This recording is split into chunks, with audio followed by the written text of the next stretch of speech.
Olá, estudantes do nono ano. Na aula de hoje vamos falar sobre o desenvolvimento econômico chinês, como a China passa então a se tornar essa grande potência econômica. E para isso, vamos começar vendo os nossos objetivos. Como funciona a economia e o desenvolvimento chinês?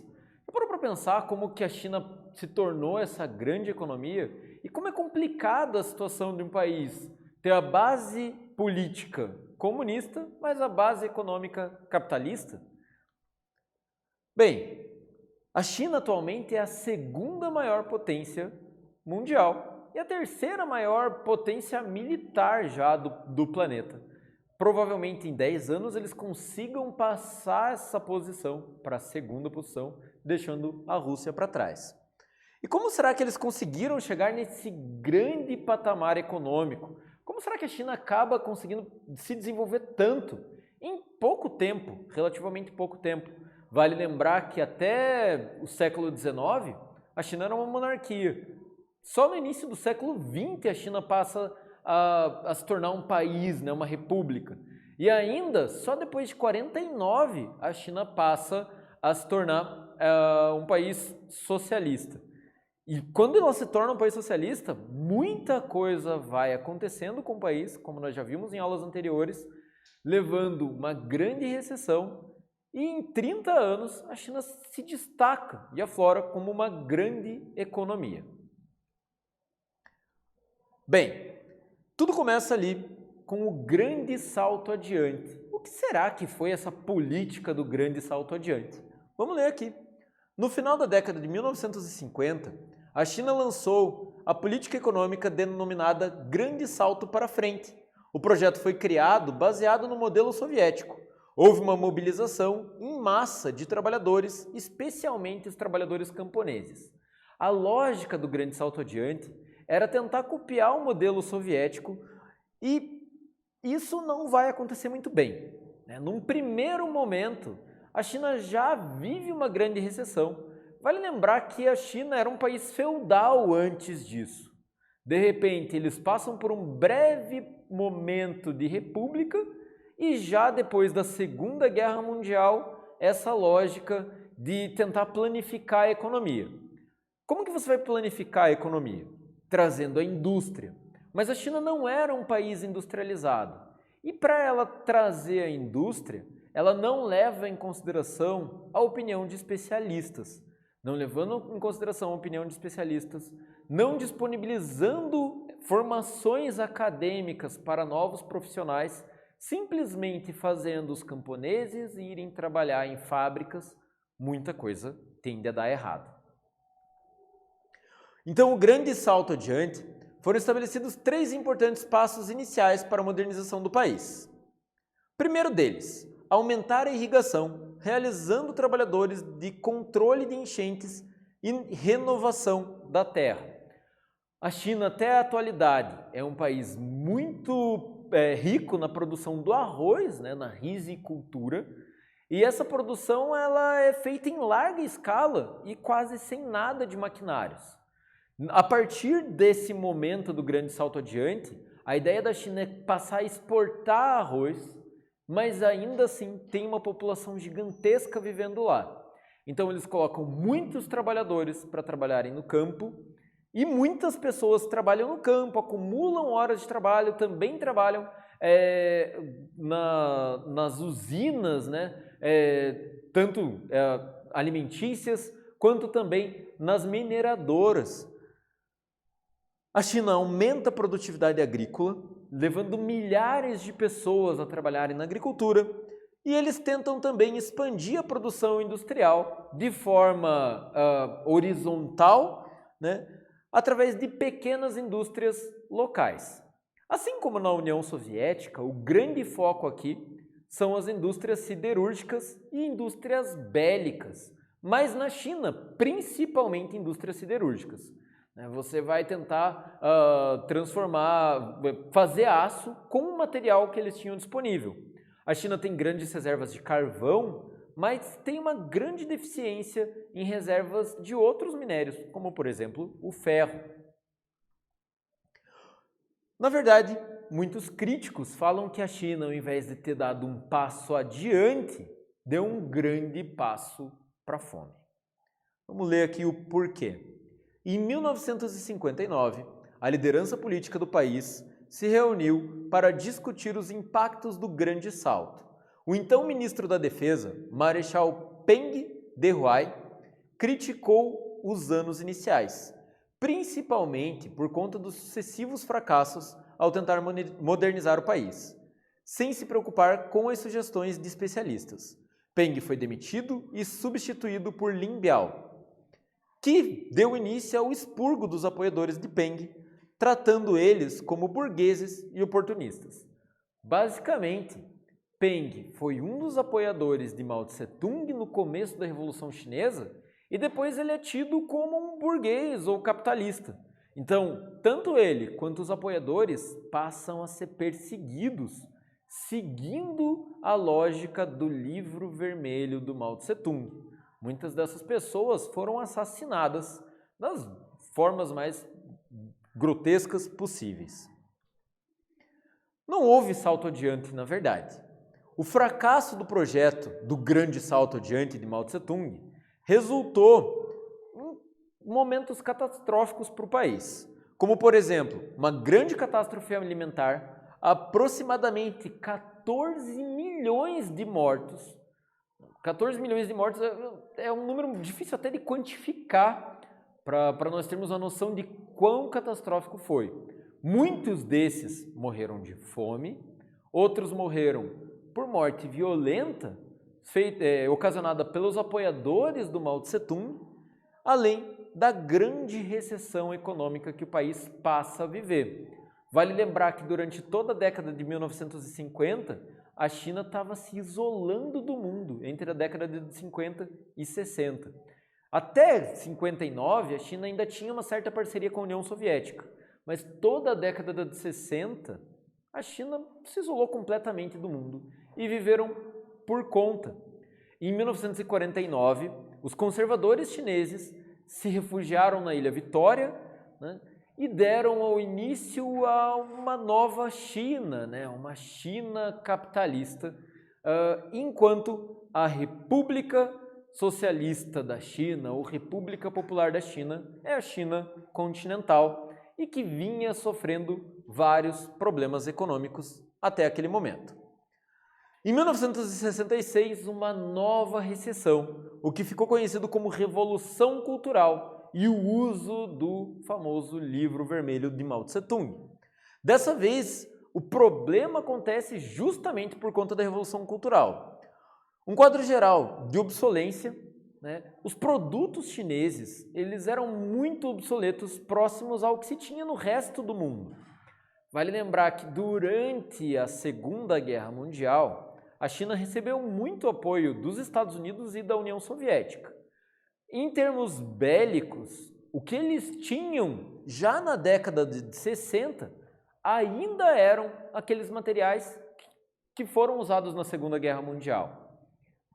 Em outros termos tecnológicos, também eles foram ficando para trás, pois a China não se aproximava de nenhum outro país do mundo e até era complicado aquele momento por conta da Guerra Fria. Bem, a queda na qualidade da produtividade chinesa gera mais problemas econômicos, péssimas condições de trabalho e baixa remuneração. Vale lembrar que ali nós estamos falando de uma indústria planificada, então a pessoa não trabalhava em troca de um salário, ela trabalhava em troca de direitos, que seriam moradia, alimentação e algumas coisas que mantivessem a qualidade de vida estável. O problema é que com uma superpopulação, isso acaba não acontecendo. E como que a China passa a resolver esse problema então? Com a criação das zonas econômicas especiais, que nós já falamos nas aulas passadas, Deng Xiaoping introduziu diversas reformas econômicas, dentre elas as zonas econômicas especiais, as ZEEs, que passaram a atrair capital estrangeiro, possibilitando desenvolvimento industrial em vários setores. Por que elas se tornam tão atrativas? Primeira coisa, se nós olharmos esse mapa, Todas as zonas econômicas especiais ficam na região costeira da China. Com essa proximidade com a região costeira, você consegue facilmente escoar a produção de todas as indústrias instaladas no país. Além disso, é a região mais populosa do país, é a região com a maior densidade demográfica. Então você tem grande mercado consumidor, mão de obra barata, facilidade na exportação e o governo chinês acaba facilitando também a entrada de indústrias estrangeiras, de empresas, indústrias multinacionais, isentando ou diminuindo muito as taxas e impostos que essas indústrias teriam de pagar. Por conta disso, na atualidade, a maior parte dos produtos do mundo são confeccionados na China. Não é difícil nós vermos em um produto o símbolo Made in China.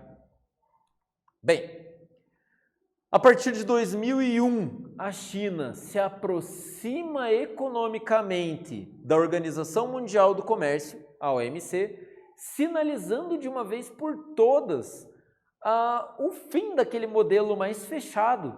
E agora nós falamos de uma China estritamente capitalista.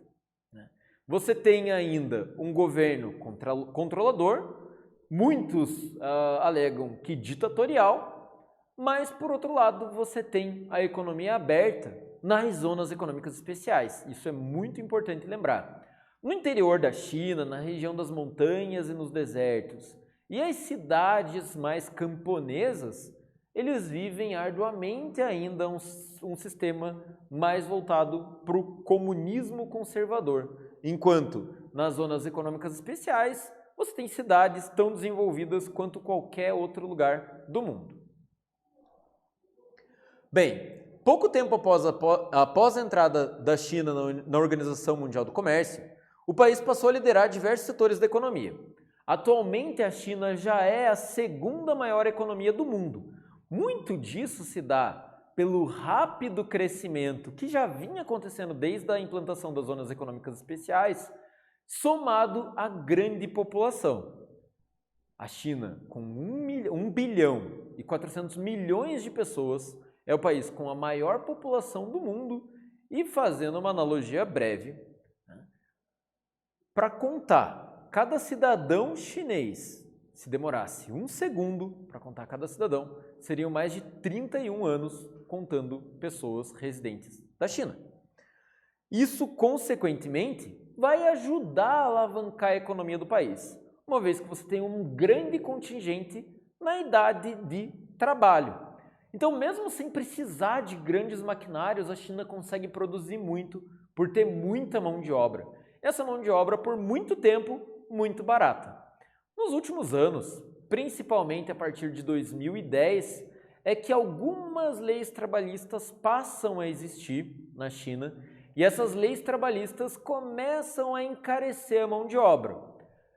Para se manter no poder econômico, a China passa a se aproximar de diversos outros países, principalmente no Sudeste Asiático e no continente africano. A China atualmente é uma grande potência industrial, tem investido em diversos setores econômicos, a maioria dos produtos manufaturados do mundo são confeccionados na China. É importante a gente perceber que muitas fábricas foram para a China durante um intervalo de tempo e atualmente saíram da China e foram para outros países que implantaram o mesmo modelo, como por exemplo o Vietnã. Então vão ter fábricas de carro, calçado, que tiveram na China por muito tempo e se deslocaram de lá. Ao mesmo tempo que indústrias de tecnologia que estavam produzindo seus equipamentos na China tiveram, num primeiro momento, aparelhos copiados e agora a própria China desenvolve grandes empresas, grandes multinacionais chinesas, com um diferencial que parte da capital das multinacionais chinesas é estatal ainda hoje. Você tem empresas chinesas competindo nos mais diversos ramos, desde telefonia celular, a linha branca, como máquinas de lavar roupa, fogão, geladeira nas casas das pessoas, além de carros. A China atualmente investe pesado, assim como empresas norte-americanas, em modernizar os carros e trazer tecnologias de carros elétricos para a nossa atualidade. Vamos para uma atividade. A partir de qual momento a China passa a ser considerada um país com políticas indiscutivelmente capitalistas? Por quais motivos? Bem, agora é com vocês.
Agora que vocês tiveram um tempo para responder essa atividade, vamos ver como fica.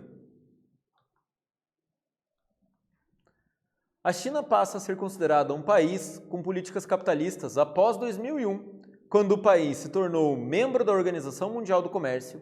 Tal fato fez com que a economia do país tivesse um rápido crescimento, principalmente por conta do comércio diversificado com os outros países membros da organização. Então, esse desenvolvimento da China vai acontecer principalmente após o surgimento das zonas econômicas especiais e essa aproximação com o Ocidente, né, a partir da aproximação com a ONU e posteriormente com a Organização Mundial do Comércio, que acontece no ano de 2001.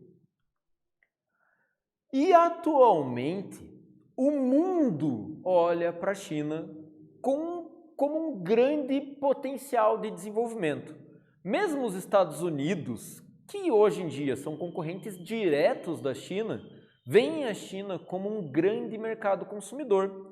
Nós podemos ver isso nas mais variadas frentes de mídia, incluindo o cinema, né? Onde atualmente um dos heróis do cinema mostra um personagem chinês. Não sei se vocês vão recordar, mas filmes antigos, os chineses eram sempre mostrados como vilões. E atualmente nós vemos essa aproximação com o mercado chinês, tentando conquistar o mercado chinês, trazendo eles como protagonistas de filmes, como heróis de filmes e até mesmo de jogos eletrônicos. Então, com a sua superpopulação e com o aumento do poder de compra, o país passou a ser considerado um dos principais mercados consumidores do mundo. Não à toa, nos últimos anos, os chineses passaram a ser representados como os mocinhos na cultura pop. E atualmente, a China faz praticamente uma corrida espacial contra os Estados Unidos e principalmente contra as grandes empresas espaciais. Enquanto nos Estados Unidos nós temos várias empresas levando aeronaves para o espaço, as estatais chinesas têm se preocupado em fazer isso e recentemente eles se tornaram o segundo país a mandar uma sonda para Marte. O robô enviado pela China em Marte, esse robozinho que está aqui na tela, ele aconteceu agora, no dia 15 de maio de 2021, uma missão que teve grande sucesso e foi confirmada, inclusive, pelos norte-americanos, que conseguiram fotografar o robô chinês usando suas sondas que estão na órbita do planeta vermelho. Bem, nessa aula nós estudamos como ocorreu o rápido desenvolvimento da China, passando pelas grandes crises que o país viveu no século passado, até a modernidade e o grande desenvolvimento econômico que acontece desde a aproximação com a Organização Mundial do Comércio. Eu espero que vocês tenham gostado do vídeo e até mais. Tchau, tchau.